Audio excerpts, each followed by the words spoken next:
welcome everybody to Findaway Voices and Draft2Digital's webinar series with authors. We are celebrating June Audiobook Month 2022. And today I have with me co-host Kevin Tumlinson from Draft2Digital and Cozy Mystery Master Sara Rosett. Welcome, guys. Hi, everybody. Hi, Sarah. Great. Good to see you guys. Yeah, great to see you. First, I want to just introduce our co-host here. Kevin Tumlinson is a best-selling, award-winning author and content creator known as the voice of indie publishing. He's director of marketing and PR for Draft2Digital, and he's the world's largest distributor of books for independent authors and publishers. And Mr. Not me personally. Not you personally, Draft2Digital. I like to think it's all you. Yeah. And Sara Rosett is a USA Today best-selling author who writes lighthearted mysteries for readers who enjoy atmospheric settings and puzzling whodunits.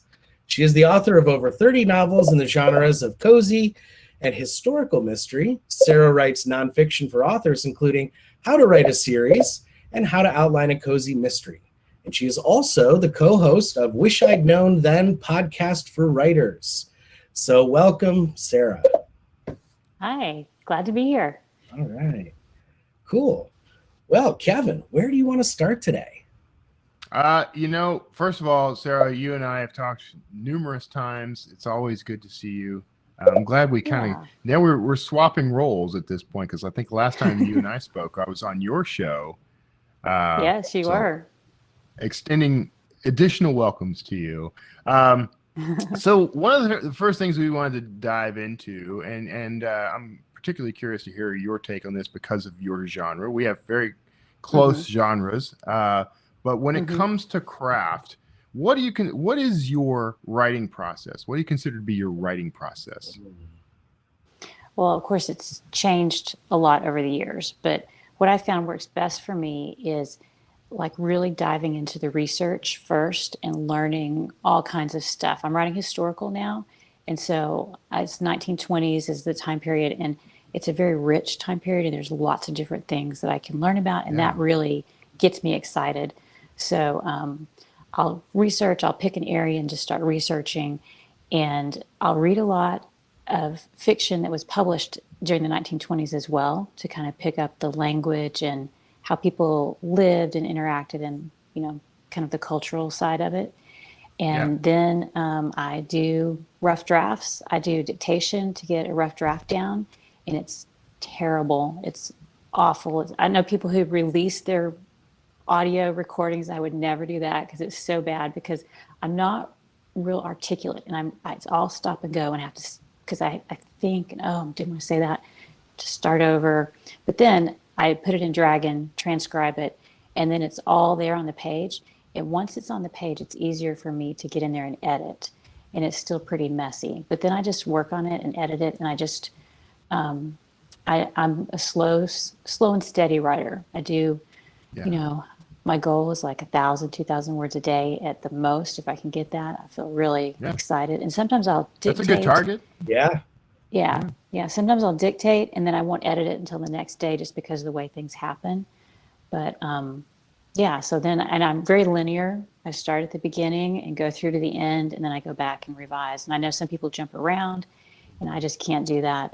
My brain doesn't work that way. And and then once I have it down, go back and just keep editing it until I feel pretty good about it. I don't know, I ever feel like, yay, it's great, but it's close. So you don't outline? Is that what you're saying? Maybe you said I that do. and I missed have. it, No, I do. I do. Like, it kind of like when I do my research, I'll start getting an idea for a plot, and I'll have like these. I use kind of a framework where I have, okay, I know this is the inciting incident. This is going to happen. This is going to be the big turning point. This is going to be the middle, and I know how it's going to end. And I always know, and I do like a big kind of a mind map kind of thing where I put the person who gets murdered in the middle. And then I have like all these spokes coming out from it. Everybody who comes out from it could be a suspect, and I know all their motives. And then I know who did it in my mind. That's because so cool. that's just the way I have to do it. I can't, like some people How do want you to do sit the down mind and just map? write. Oh, I love mind mapping, Yeah. Sarah. Yeah. I do that all Yeah, the what I do just you do it use on for that? paper. I'm I just use, just I use use, I use it draw on it out. paper. Yeah, and then a lot of times I'll transfer it to, online on the computer and stuff. But like It's a murder when I'm board. first starting, yes, it is. Yeah. Just I need just like like a in big, TV. That's what I yeah, I want. need a big like whiteboard or something. Yeah. Keep my family in Red line. string going Yeah. everywhere. Yeah. Yeah. Sarah, you That's hit on cool. something Kevin and I were talking about the other day, which is how prose from different periods of time is so vastly different in books. Yes. And Yes. I'm wondering, like, doing a 1920s historical cozy mystery, how much do you lean on the prose of that era versus today? Do you a mix lot. it up a lot? Yeah. Yeah. Yeah. So you I try and make read, it sound like a book from then. yeah, especially in the dialogue, because the way they Yeah. spoke was very different. And I'm writing like this. The series is the High Society Lady Detective, and so they had all these, like the jargon that they used then was Yeah. full of adjectives and adverbs, and they'd be like, "Oh, darling, I went to this ghastly party," and it's like they describe everything like or it would be like it was too boring, things like that we would like. It would be horrible. It would be frowned on now in prose. Like your editor would be like, it would delete, sound like we were delete. imitating them. Yeah. Yes. Yeah. But I read, That's what did I read? I read a couple of early Agatha Christie books. Mhm. Patricia Wentworth is another author kind of from that era and had some books written in the 20s. And so I just like absorbed all that language, and then it's British. So Yeah. that's not my, but I've always loved to read British authors. So I try and give it that flavor with the dialogue. Oh, that's so cool. I love that. Yeah, it's lots of fun. So how do you know when the book is finished? Usually it's when, like, I have to get the mystery down and make sure the mystery makes sense. Okay. And then I have to make sure that all the characters are growing and changing. Like I want them, like they don't have huge arcs because it's more episodic. It's like a flat arc character. Mm-hmm. So, but there are little things that happen, and I interweave all that together. And then I do, all the drafts where you're checking make sure you've got enough smell and sense, all those things that, so yeah, I don't know, when I feel like I've done everything I can do, and then I get to the point where, that quote about you took a comma out in the afternoon and put it back in the next day or something, and that's all you're doing when you're writing. When I get to that point, I'm like, okay, I think I'm done. I think I've taken it as far as I can. So that's kind of my signal. If I'm just messing around with punctuation, then it's probably time to send it to the editor. That's your line? Yeah. Okay. Yep. That's interesting. Great. Yeah. So do you have an editor or a proofer or? Mm-hmm. Yeah. Oh yeah. Yeah. Okay. Yeah. I have a specific editor I use for the historicals, that she edits historical fiction, and I send it to her. She sends it back to me, and then I have 2 proofreaders, because mystery readers are very particular, and they pick up on all the little details, and sometimes there'll be a mistake and they think it's a clue. Like one time it's a series. So one time I had a character named Lucas, and in the next book, his name one time was mentioned as Lewis. And I've had 2 people email me to let me know. So I try and get all of that, taken care of before it goes to anybody else. So so I have one proofreader, and then I have another proofreader just to help. So when you are picturing your book, when you're writing that book, and you now know that when I get to the punctuation stuff, I know that I'm done. But how long is a book? You mean like how long does it take me to write it, or how many words? What is it in your world when you define a book? When you say a book is how many pages or how many words? Like, what's your perspective on the length of a book? So I naturally seem to fall about 60 to 65,000 words. Okay. And every once in a while, the story kind of gets away from me, and I end up at like 85 to 90.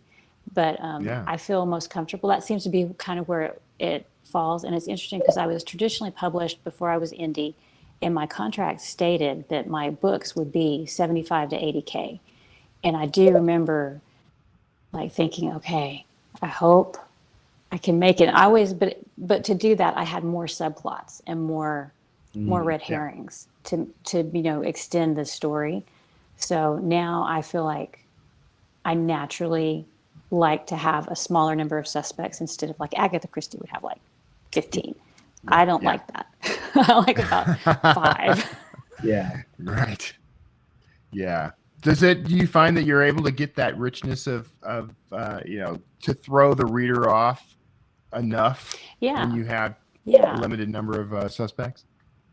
Yeah, because what I'll do is I'll plan it out where I know that like in act 3 or 4, probably act 3, I'm going to have at least one person cleared, and you're going to know that they probably didn't do it, because I don't want to have like at the last scene where you've got all 5 people and you're having to run through all of them, like, oh, you didn't do it, kind of, you don't want it to be a list where you're marking people off. So I clear 1 or 2 of them early-ish, act 3. Yeah. And then at the end, you're pretty much down to maybe 3 potential. But I have done it a different way where like I clear somebody early on and like, oh, they're not a suspect. And then you have to circle back and you find out, oh, their alibi wasn't good. And so that's kind of how you fun. Keep it. Yeah. So cool. Yeah. So what are your tricks? Like how do you draw the reader in? Like, how do you make this an engrossing experience for the reader? Yeah. Well, I try to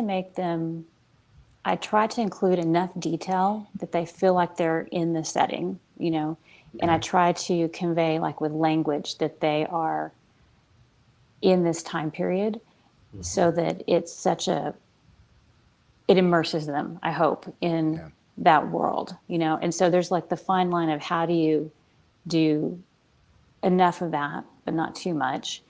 And I feel like that's always a balancing act, because if I'm describing, a landscape or a beautiful country home, we don't need all the details, we just need enough, but it's like figuring out what's going to convey that, how much do you need without going overboard? Yeah. And then when I know my books are going into audio, I need, I haven't really thought about that as much in the beginning, but now I'm starting to think about that more when I'm writing. Like, is there enough, like dialogue tags? How am I going to handle these things? And, so yeah, it's kind of a balancing act to figure all that out.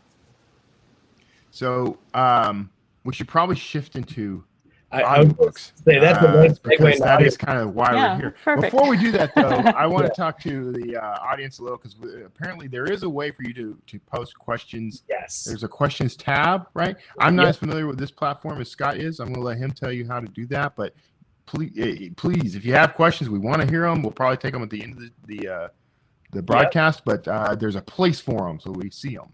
Yes. Yeah. If you look down in the lower right there's a questions tab. Don't put your questions in the chat. Put them in the questions thing so we can make sure they're answered.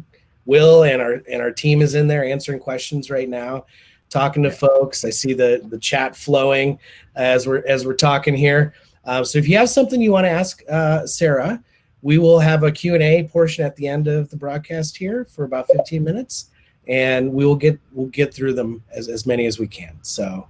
Awesome. And we're not mad at you, by the way. I saw some people apologizing. We're not mad at you. We want your questions to get answered. Yeah, so exactly. Put them in there, and we'll make sure we'll make sure they get answered. Yeah. Yep. So and if all we good. get them in the broadcast, we can answer them offline as well too. Right. So, and if you have questions related to Findaway Voices too, our customer experience staff is on the webinar right now. I see some questions about how do I make an audiobook on Findaway. Will's in there helping people out, and you can always email us at support@findawayvoices.com. We have the best customer service in the world. They're all writers, and they love. There's Draft2Digital as customers. There is too. We're equal. We're on exactly. You guys are both teammates. top tier. Both. Yeah. Right.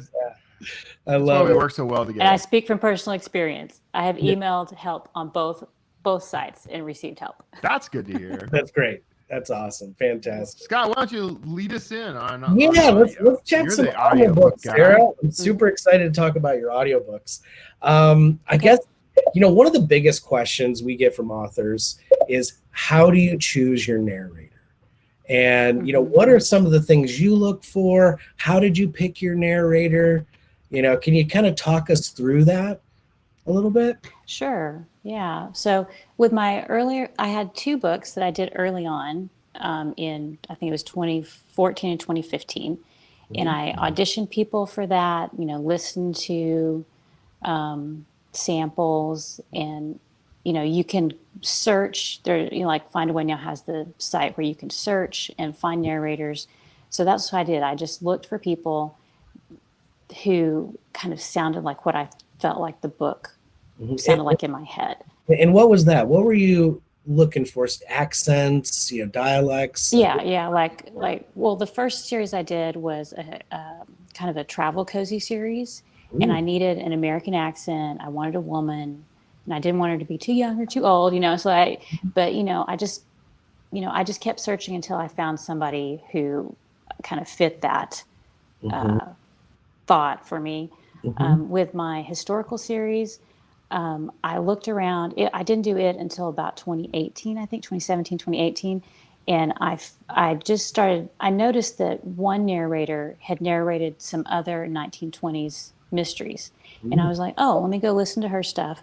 And I loved her narration. And I emailed her, and she emailed me back right away with a sample. And it was like the character and the story, it just took it to another level. I was like, she caught it exactly. It was like exactly how I imagined my character sounding, because it's a first person narration. Yeah. And I was like, this is perfect. And so I've been with her. She's done all my books since then. And the funny thing is that her name? It's Elizabeth Klett. Okay. And the funny thing is, she is actually American. She does a British accent and an American accent. So she can do all my books. She can do my British books and my American cozies, which is fantastic. Nice. Great. And she actually lives in Houston, which we didn't even realize until we started working together, which I thought was hilarious. That's fantastic. Oh my goodness. Yeah. So you kind of touched on this a little bit. You're now thinking about your audiobook when you're writing. You read your manuscript out loud. What are you thinking about when you're thinking about audio?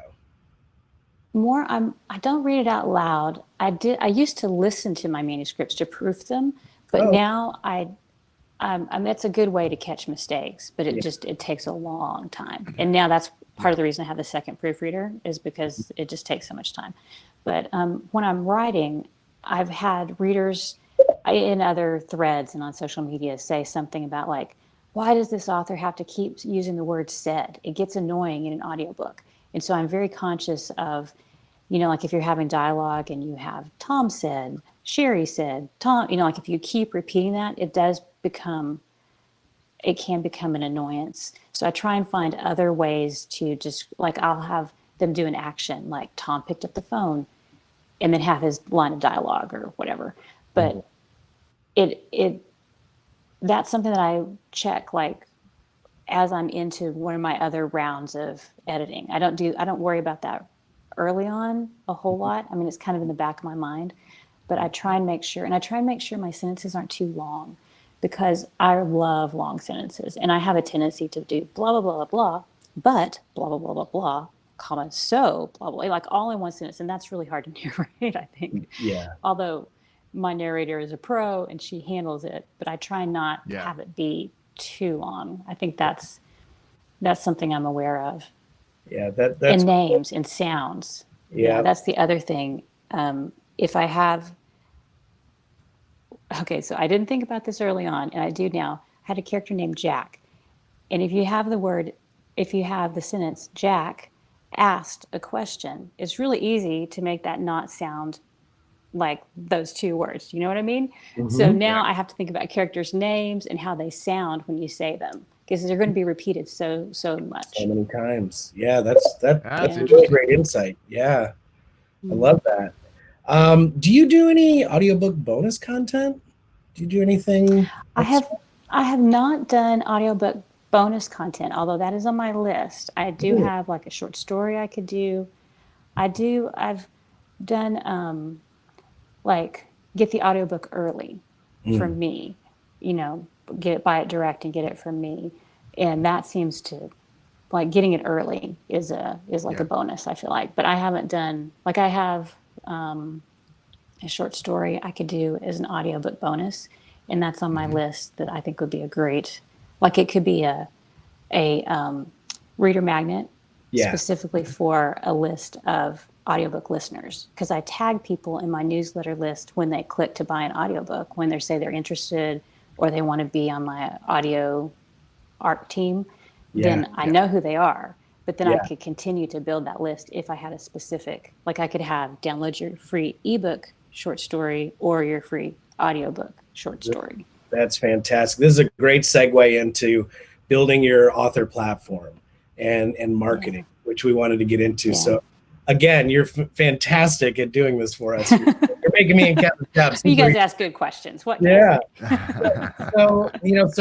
So building your author platform, you're talking about lead magnets and your ARC team and everything. How do you think about marketing? Kind of what's your mental framework? What's your approach to marketing yourself as an author and your books? So that's kind of changed over time. I used to feel very kind of self-conscious about it. I'd be like, oh, here's a book you might like, and now I've learned that there are people who love, historical mysteries, and they're looking for mysteries set in the time periods or the type of, like, kind of lighthearted mystery that I write. There are people who want that.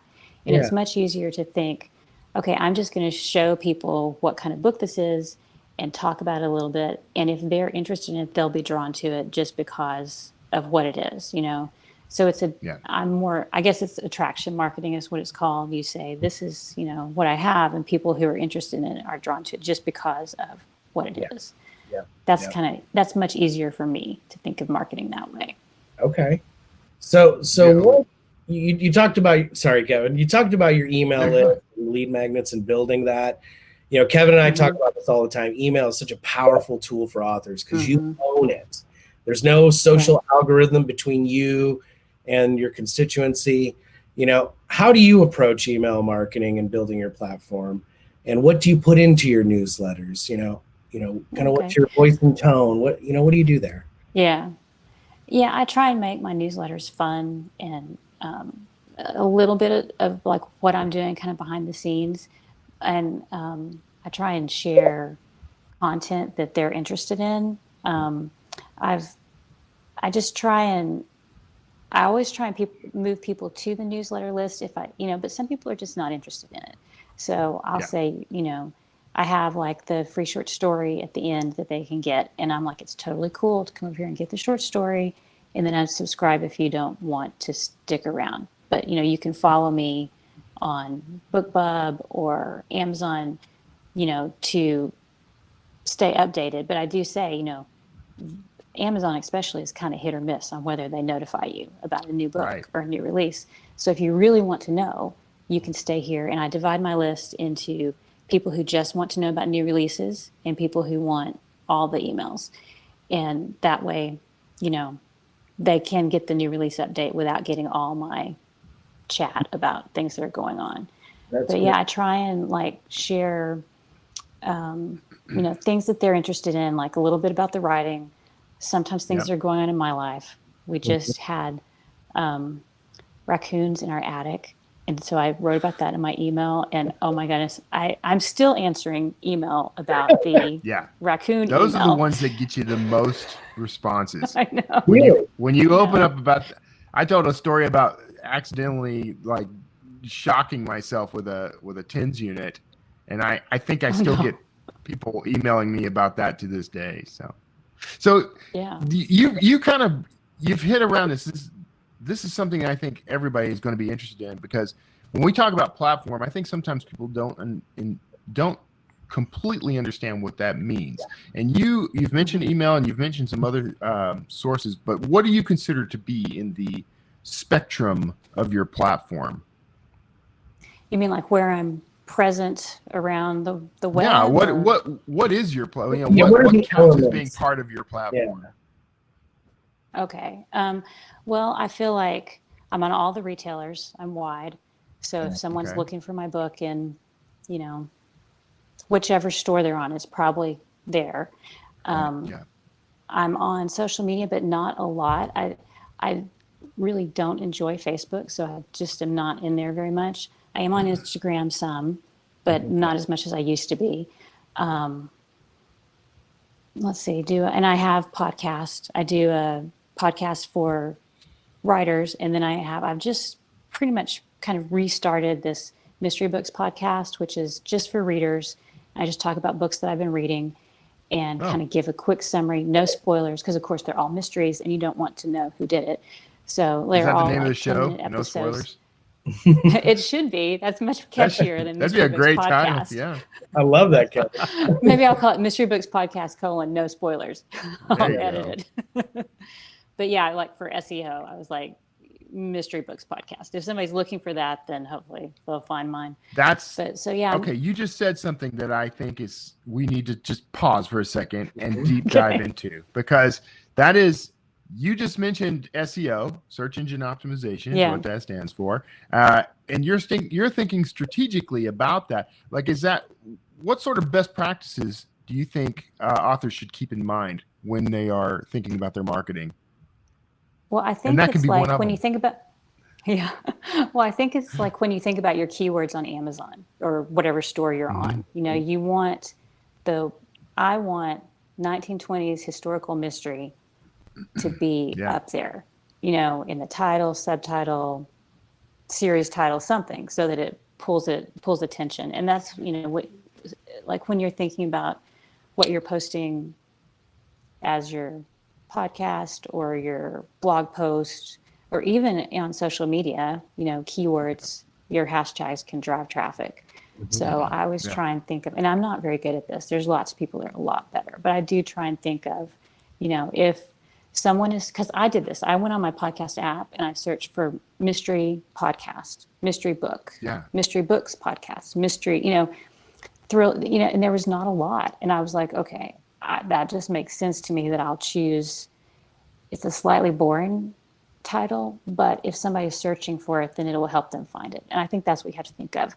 What are people going to type in when they're looking for, books? People might not type in 1920s historical mystery, but they might type in what to read after Agatha Christie, or what to read after I finished all the Perot books, or something like that. And so I should do that blog post. You should do that blog post. Yeah. That'd be a good one. You should have a podcast episode that is titled that, and then do the blog post that is a transcription of that podcast episode. Yes. Yeah. And I do transcriptions for my my mystery podcast, because that helps people find you. Right. Yeah. To talk about SEO, I mean, that's a keyword rich document that you generate just by talking. Yeah. Yeah. For sure. Yeah. And I think, I was just going to say that a lot of what you ask about platform and like in newsletters, and one thing I was thinking of is I try and create content that my readers want.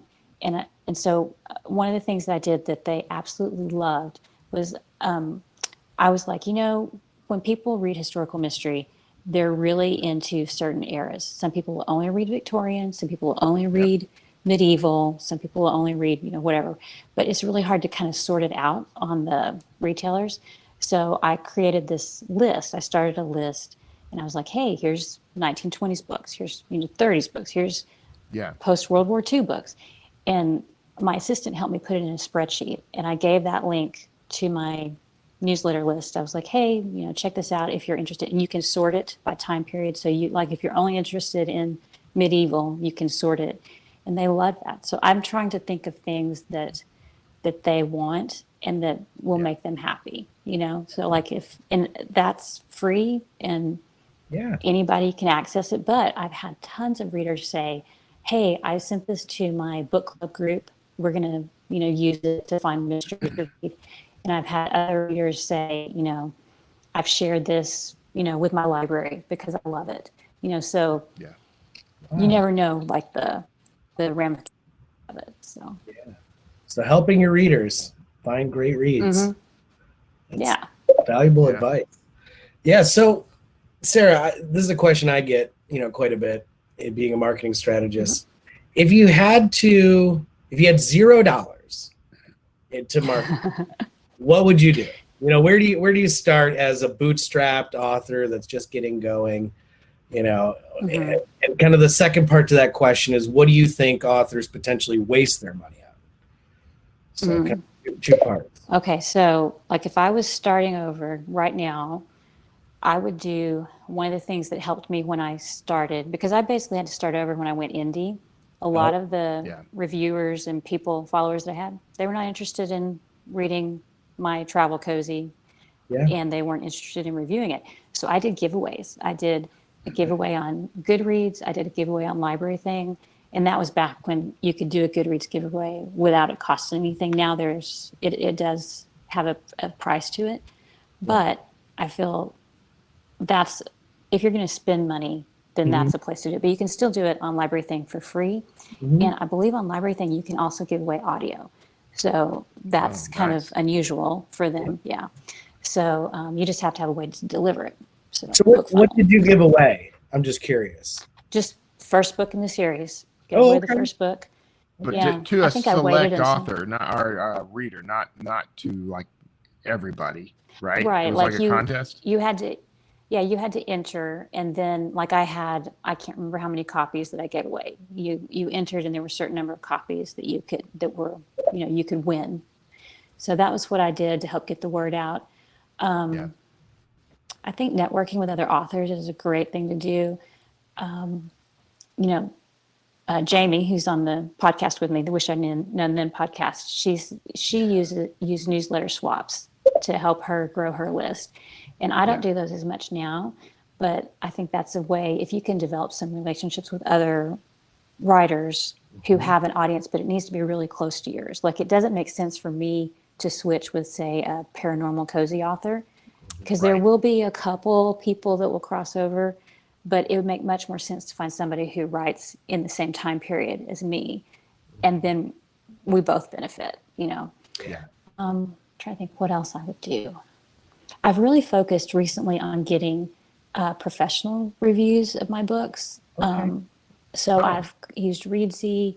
I'm a member of the Historical Novel Society, and they have a review service, but you don't pay for it. You just send it in, and they assign it to a reviewer who, you have no contact with. It's kind of anonymous, but then you get a review, and so I've focused on that as because you can put those in your editorial review section on your retailers. Right. And then if you do a hardback, or you can put them on your cover. But what I've done is eventually I've started doing hardbacks releases, and I'll put them on the back cover, because you need to fill up a lot of space on a wrap hardback. You have all that space on the back that maybe you don't normally have anything there. So because on your paperback, you don't have that, because you have flaps on your hardcover wrap. So I would try and do some things like that. One thing I did with my new release was do a giveaway that was a book box. I found this woman who did book boxes, and she curated a single book box for me to give away, and people like that. So just anything you can think of that can kind of showcase your books and kind of maybe stand out a little bit from everybody else. I don't know that I would do ads. I think that's kind of a big learning curve. Yeah.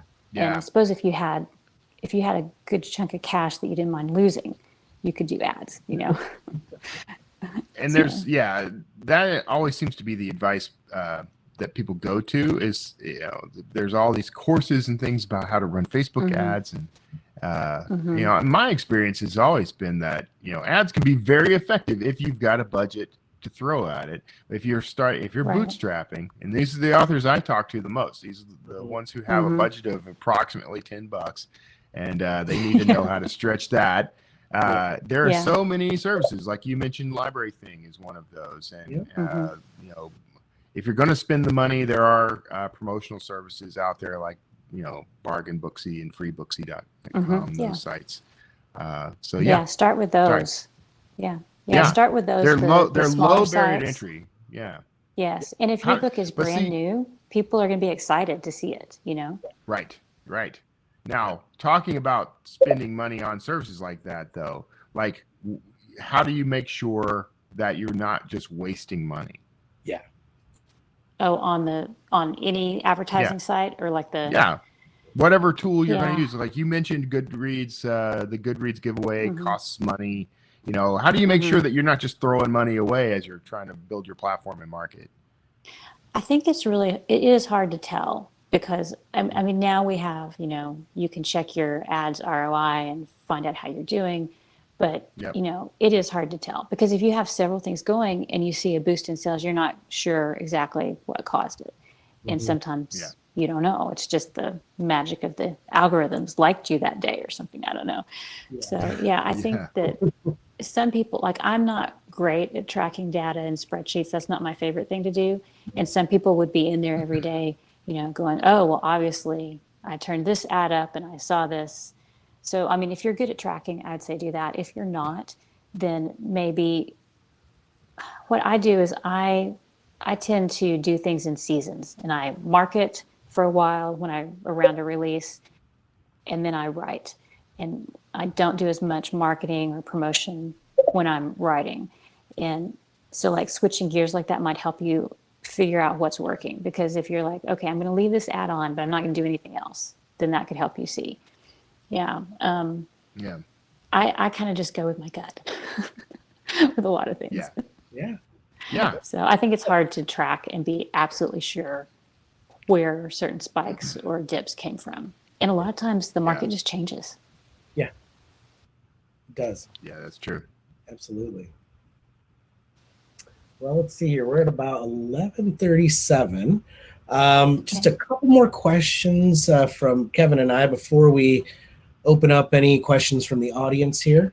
I do see we have a good number of questions going there. So. We do. I want to get to those, but I wanted to ask you, what do you think, from your perspective, what do you think the secret to your success has been, like personally, being an author and a writer? And how did you measure that? What was success to you? Well, that's like something when I first started, if I could just get a book published, because that was back in the traditional days, that was like, that would be fantastic. And now I think it's being able to write what I love and contribute to the family income and, help put my kids through college. It's like just being able, it gives you that little extra financial freedom, but being able to do it in the way I like and, choose my own covers. I love the freedom of indie publishing. And, I think that's my definition of success, is like seeing something that I've created out in the world, making people happy, and also being able to, do things financially with the benefits of it. So that makes me happy. That's fantastic. Yeah. Those are good metrics. Yeah. Those are great. That's something Kevin and I talked about when we did one of these too. Yeah. And I think I tell go ahead.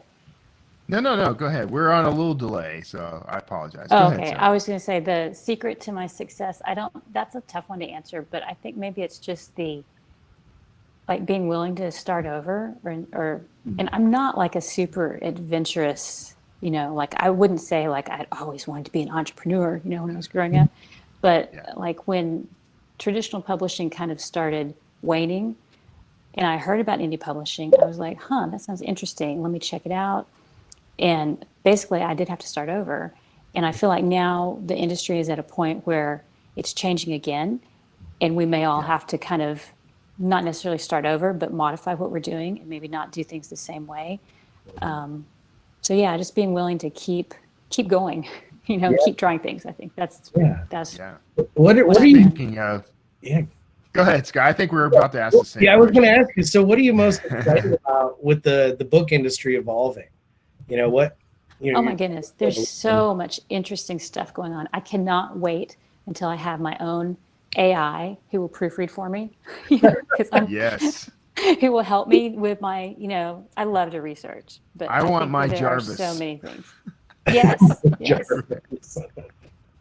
Yes, I'm so looking forward to like some of the tools and stuff we're going to get. I think they'll be really, really helpful. And I think that they're going to be integrated in a way like right now, like Pro Writing Aid and Grammarly and those things, like we don't feel like we're not scared of them. And I think, like eventually when we get these tools, we're all going to be so happy to have them. I don't think we will be.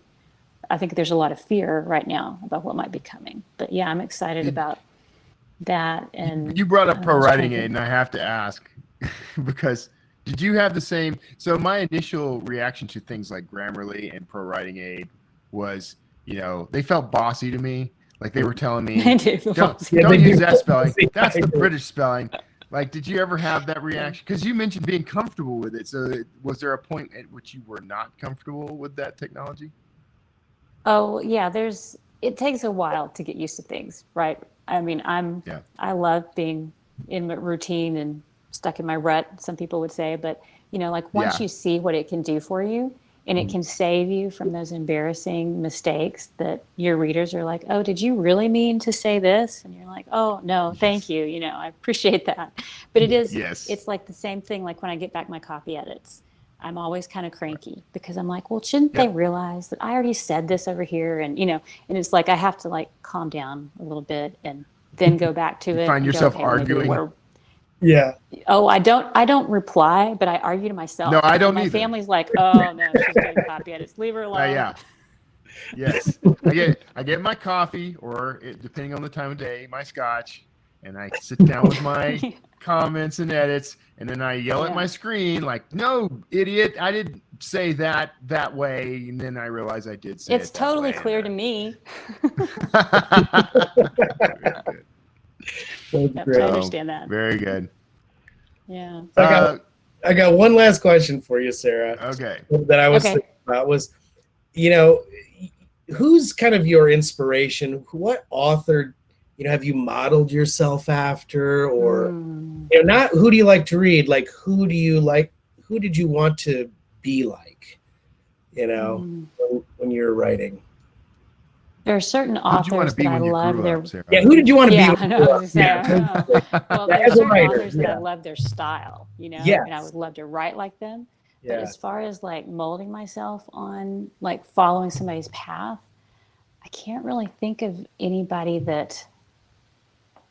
because I'm in such this is such an unusual time. Like the authors that I admire their writing style were traditionally published.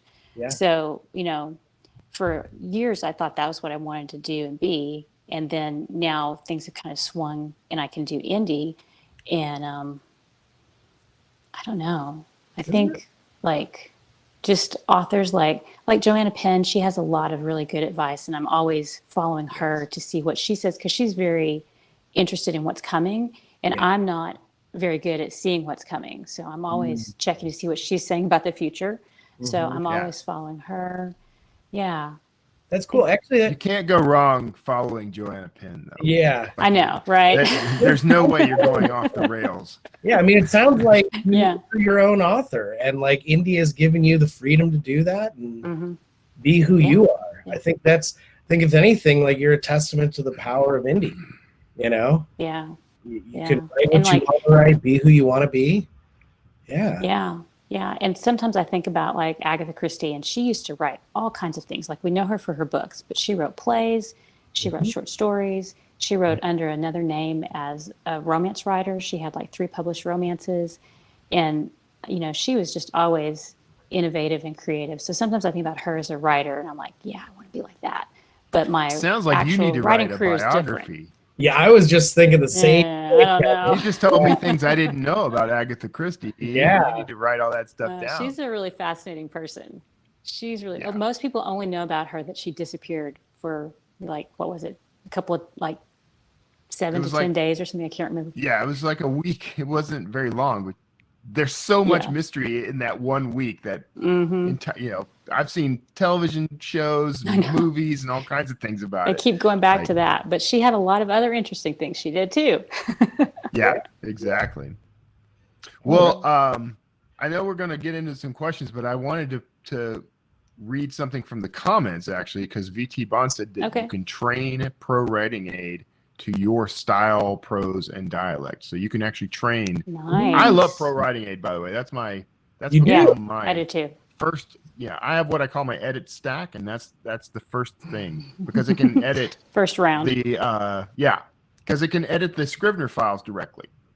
Cool. I can work directly with my Scrivener files, which is I use Scrivener to write my books. You can do it with Word as well, but that was a big selling point for me, was that there was a kind of integration there. So good tip, VT. Thank you for that. Yeah. Awesome. Thanks, VT. Yeah. Do we want to jump into some of our questions now? Yeah, let's jump in. I've got one from Roy Saunderson. Roy asks, I'm a beginner. How did you learn to create narrative and dialogue, the starting to write, after you have created an outline? Well, like for me, it was just getting some words down and working with them until I felt comfortable with them. And I was an English major, so it was really hard to unlearn like that every sentence must have a subject and verb and be complete. Like dialogue is okay if it's just a fragment or if it's just a word. And even if you're doing, a paragraph of description, it's okay if it's not all complete sentences. Right. It's whatever style you want to go for. But I think that just comes with time and practice. And I've heard other people say that they'll listen to or they'll use the books that are their favorites, and maybe they'll rewrite the dialogue scenes. But I like to eavesdrop on people. It's terrible to say. I like to eavesdrop and listen to conversations. Oh, I do too. Yeah, I think all writers love listening to people talk.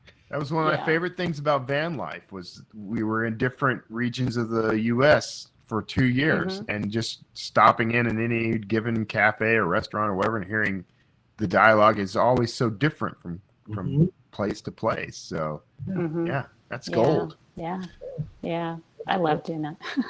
Yeah, me too. I like to just imagine the people talking, and I think that's a great narrative, and the dialogue's a great way to adjust your pacing in the book too, to keep keep that reader moving. Yes. I really enjoy that. Yeah. Cool. Well, thanks, Roy. Thanks for that question. Let's see here. Judy Hudson, do you add dialogue tags for audio? Of course, we recognize change of character visually on the page.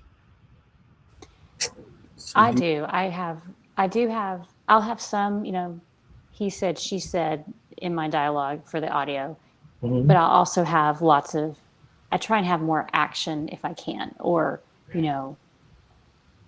so-and-so cleared their throat, or, so-and-so walked across the room and then said, but you don't say and then said, just walked across the room, period, and then the dialogue.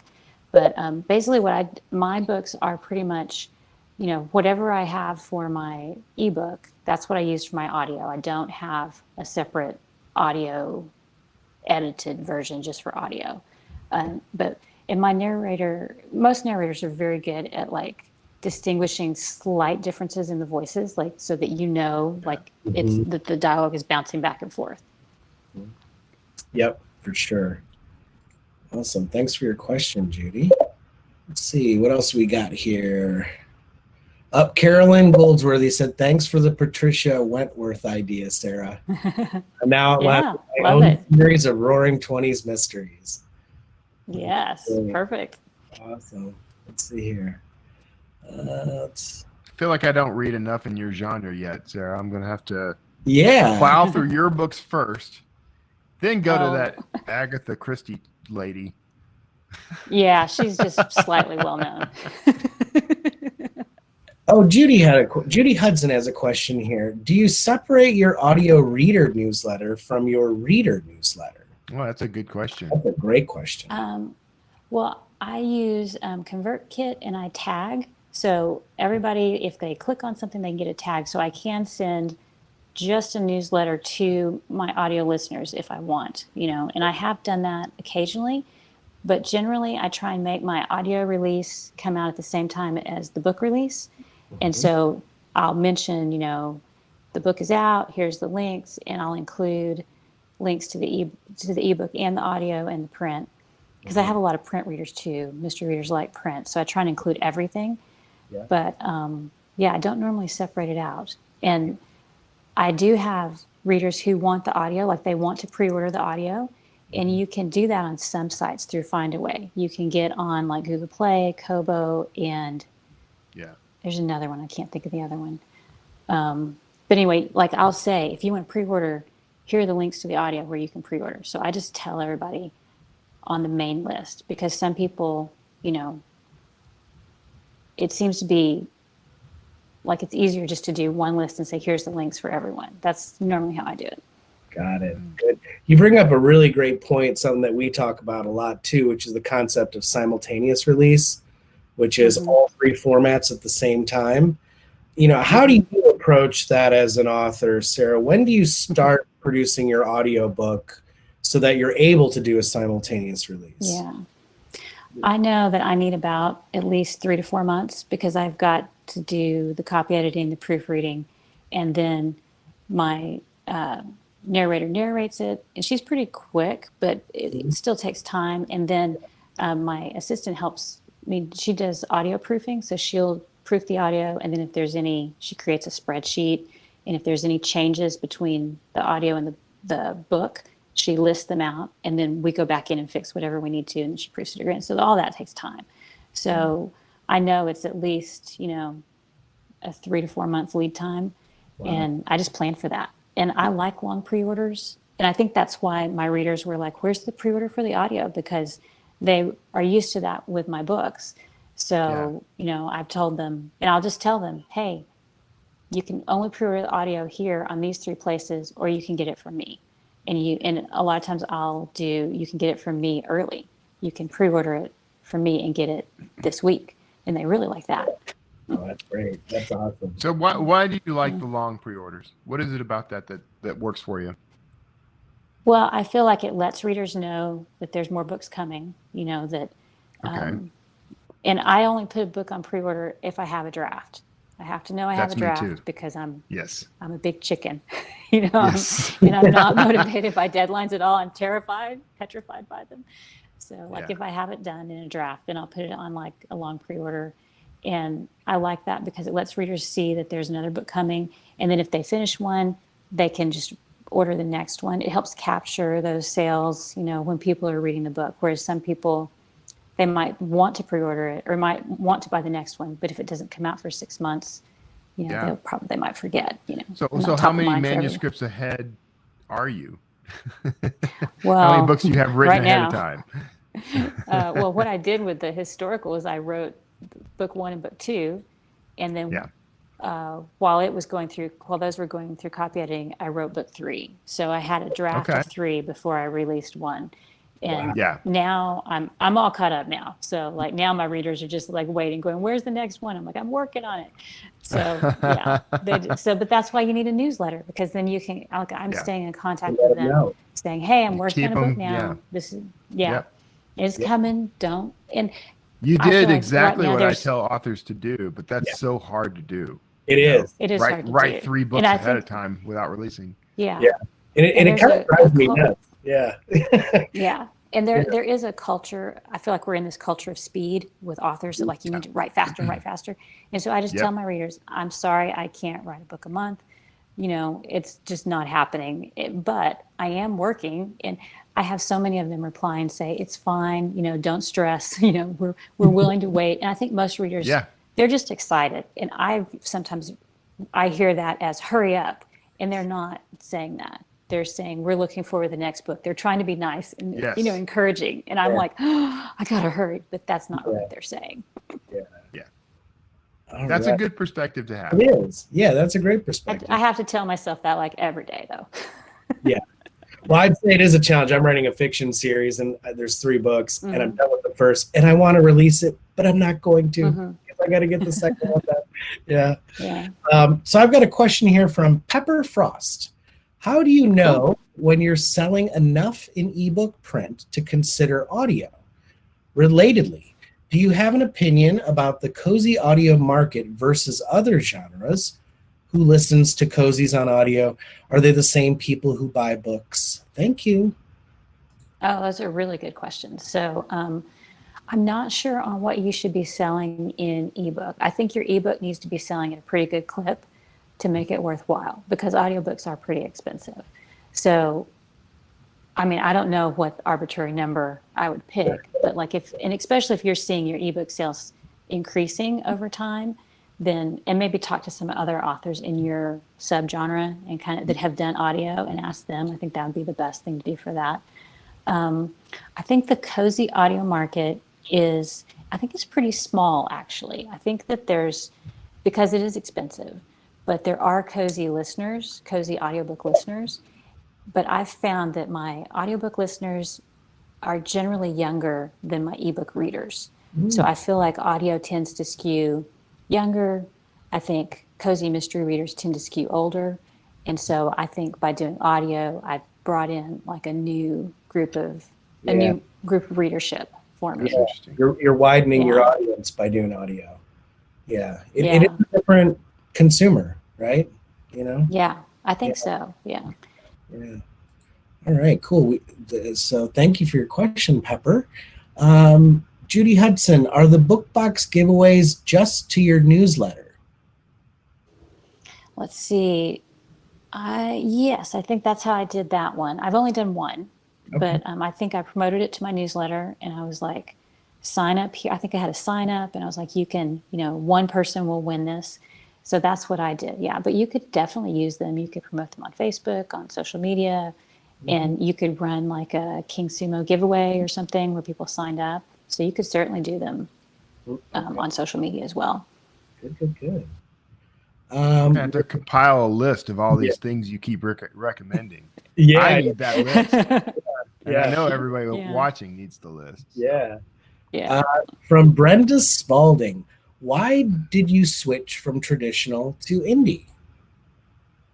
Oh, I could see that traditional the revenues were going down, and I could see that I was a mid-list author, and I was not, unless they wave the magic wand and make you a bigger author, you're always going to be mid-list, And I was like, I'm not going to go anywhere here. So I kept writing traditional, but I started releasing books indie, and I started, writing books specifically to release on my own. And I really liked being able to control my cover and the formatting of the interior and the pricing. That was a huge deal, was just being able to be in more control. So yeah, that's why I did it. Yeah. That's I think you made the right choice, because now that mid list really doesn't even exist anymore. Like that, I was kind of in that crowd briefly, and then kind of sniffed the wind and saw the future a little, and was fortunate enough to get out. Lost that book when I did it, but that's fine. I got it back eventually. But I think you did. I think you made the right choice. Yeah. How's it? How? Let me put it to you. Like, how's it feel? Like, how'd you do? I'm very happy indie author, and I have 10 books that were published traditionally that I will probably never get back. But I just find started and replace over, all the and names. those are fine. Yeah. Yeah. I mean, there is that clause that you can ask for them back after like 30 years or something. So I've got that on my calendar. So okay, maybe someday. I only have I'm very 5 happy. years to go. Yeah. But I'm very happy, and I am glad that, because I feel like I have more options now, and I think more options are better. And if you're traditionally published and you're only with one publishing house, that's really only one revenue stream. Yeah. And I feel like now I'm able to write a book, and by doing an audiobook, that's another stream of income, and print is another stream of income. And then, whatever other things we can come up with, like some authors do merchandise or, all these different things. So it can just help you diversify. Something that authors don't think about too when it comes to traditional houses is that they have a limit. They have their marketplaces worldwide, but that's it. Yes. They may not reach every country. They may not reach every market. So as an indie author, you actually have the control to be in every single market if you want. To be worldwide. Yeah, for sure. We got time for one more question before we end here. From Louisa Emerson, you say you don't do much on FB. Do you advertise there? I'm trying to figure out where mystery readers hang out online. Okay, so mystery readers are on Facebook, and I just don't use it that much because I'm just not, it doesn't appeal to me as much as, it did back in the beginning, but now I'm kind of jaded and tired of it. Yeah. And I don't do many ads. I have done some ads in the past, but I usually don't do ads. But I would say if you go on Facebook and search for cozy mystery groups, there are tons of reader groups. And I'd say get involved with those, and you don't have to advertise. Just get in those groups and become part of the discussion and say, hey, I've been reading this. What have you been reading? There's a group that all they do, it's called First Reads, I think. And they just post the first line, I think, of what they're reading. And then they, some people chime in, oh, I've read that. It was great. So get in some groups that do cozy books. And I think that would probably be where you can find cozy readers. Yeah. And they don't want you to spam them with buy my book, right. But there will be natural organic opportunities for you to say, by the way, I mean, especially if you befriend like the moderators and the people who are, kind of blocking comments, things like that. Like you can pop in sometime. I've done that in some of the groups that I participate in. I don't do as many these days, but popped in and said, hey, I've got a new book coming out. It fits this genre. Would you be willing to post something about it and let them be the one? Yeah. Yeah, I think that's great. Yeah. All right, cool. Well, we are at noon. I want to thank you so much, Sara, for doing this today. It was so great to get to know you and learn all about your craft and your books and your platform. I think everyone that joined us today learned a whole lot from you. And thanks for having me. Yeah, for sure. It's been a lot of fun. And Kevin, thanks so much, man. This is always fun. Every time we get to hang out together, I love it. We're going to be doing a whole series of these things with some really impressive authors. I don't have the link handy, unfortunately, but do you, Scott, to drop it? I sure do. You guys can hit up findawayvoices.com. Right on our homepage there's a link to Audiobook Month 2022. We've got 5 more authors. Up next, we've got Kennedy Ryan in romance, who just won a big award, first Black audio cast to win an award, Black author. Nice. Really cool. It's going to be a really good one. Our team member Dave just popped it in the chat there. So you can jump on there, take a look at the list of authors. We've got a really nice lineup for the rest of the month. We've got M.K. Williams, Eddie Rice talking nonfiction and toasts and speeches. So jump on there and register for our other ones. It's really going to be a lot of fun. So I'm looking forward to them. Yeah, I know. We're gonna just excited about it myself. Yeah, me too. Yeah. And thank you everyone for joining us today.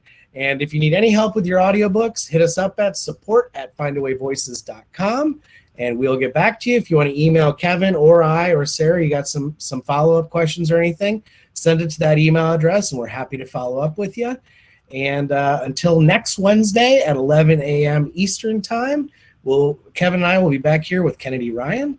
Other than that, have a great rest of your week. And thanks, Kevin. Thanks, Sara. It's great to talk to y'all. Thank you for having me. You betcha. Take care, everybody. Take care. See you, everybody. Bye.